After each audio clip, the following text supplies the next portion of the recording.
India ഇപ്പോൾ ചുട്ടുപൊള്ളുകയാണ്. ചൂട് അസഹനീയം. എന്തുകൊണ്ടാണ് നമുക്ക് ഈ വർഷം ഇത്രയധികം ചൂട് അനുഭവപ്പെടുന്നത്? കാലാവസ്ഥാ വ്യതിയാനം ഒരു കാരണമാണ്. ആഗോള താപനം കൂടുന്നു. നമ്മുടെ നഗരങ്ങൾ ചൂടിനെ കൂടുതലായി പിടിച്ചു നിർത്തുന്നു. ഈ ചൂടിനെ നമുക്ക് എങ്ങനെ പ്രതിരോധിക്കാം?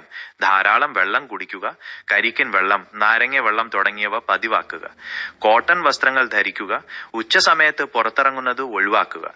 മുതിർന്നവരെയും കുട്ടികളെയും പ്രത്യേകം ശ്രദ്ധിക്കുക.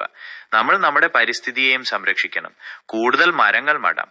വരൂ, ഈ ചൂടിനെ നമുക്ക് ഒരുമിച്ച് നേരിടാം. നമുക്കിനി ഹീറ്റ് സ്ട്രോക്കിന്റെ ലക്ഷണങ്ങളെ കുറിച്ച് പറയാം. പെട്ടെന്നുണ്ടാകുന്ന തളർച്ച, കടുത്ത തലവേദന, തലകറക്കം, ശരീര ചൂട് അമിതമായി കൂടുക, ഇതൊക്കെയാണെങ്കിൽ അത് സൂര്യാഘാതത്തിന്റെ ലക്ഷണമാകാം. അങ്ങനെ ഒരാളെ കാണുകയാണെങ്കിൽ ഉടൻ തന്നെ തണലത്തേക്ക് മാറ്റണം. ശരീരത്തിൽ വെള്ളം ഒഴിച്ചോ നനഞ്ഞ തുണിയിട്ടോ തണുപ്പിക്കാൻ ശ്രമിക്കണം. എത്രയും പെട്ടെന്ന് വൈദ്യസഹായം ലഭ്യമാക്കുകയാണ് ഏറ്റവും നല്ലത്. നമ്മുടെ നഗരങ്ങൾ കൂടുതൽ പച്ചപ്പാക്കാൻ ശ്രമിക്കണം. കെട്ടിടങ്ങൾ നിർമ്മിക്കുമ്പോൾ ചൂട് നിയന്ത്രിക്കാനുള്ള സംവിധാനങ്ങൾ ഉൾപ്പെടുത്തണം. കാലാവസ്ഥാ വ്യതിയാനത്തെ ചെറുക്കാൻ ഇന്ത്യ ഊന്നൽ നൽകുന്ന പ്രധാനപ്പെട്ട കാര്യങ്ങൾ: 1. സൗരോർജം പോലെയുള്ള പുനരുപയോഗ ഊർജ്ജ സ്രോതസ്സുകൾ പരമാവധി വർദ്ധിപ്പിക്കുക എന്നതാണ്. 2. വനവൽക്കരണം നടത്തുകയും നിലവിലുള്ള വനങ്ങളെ സംരക്ഷിക്കുകയും ചെയ്യുക. 3. മലിനീകരണം കുറയ്ക്കാൻ സഹായിക്കുന്ന സുസ്ഥിരമായ കൃഷി രീതികളും യാത്രാ സൗകര്യങ്ങളും പ്രോത്സാഹിപ്പിക്കുക. പിന്നെ പ്ലാസ്റ്റിക് ഉപയോഗം കുറയ്ക്കുന്നത് ഉൾപ്പെടെയുള്ള സുസ്ഥിരമായ ജീവിതശീലങ്ങൾ വ്യക്തിപരമായി പിന്തുടരുക. ശരിയായ രീതിയിൽ മാലിന്യം സംസ്കരിക്കുന്നത് പരിസ്ഥിതി സംരക്ഷണത്തിന് വളരെ പ്രധാനമാണ്.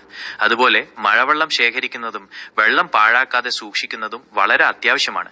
പിന്നെ സാധനങ്ങൾ വാങ്ങുമ്പോൾ ഊർജ്ജക്ഷമത കൂടിയ സാധനങ്ങൾ തിരഞ്ഞെടുക്കുന്നതും നമ്മുടെ കാർബൺ പാദമുദ്ര കുറയ്ക്കാൻ സഹായിക്കും. വീടിന് ചുറ്റും നല്ല തണൽ നൽകുന്ന മരങ്ങൾ, ഉദാഹരണത്തിന് വേപ്പ്, മാവ്, ഇതൊക്കെ നല്ലതാണ്. ഇവ പരിസരത്തെ തണുപ്പിക്കാൻ സഹായിക്കും.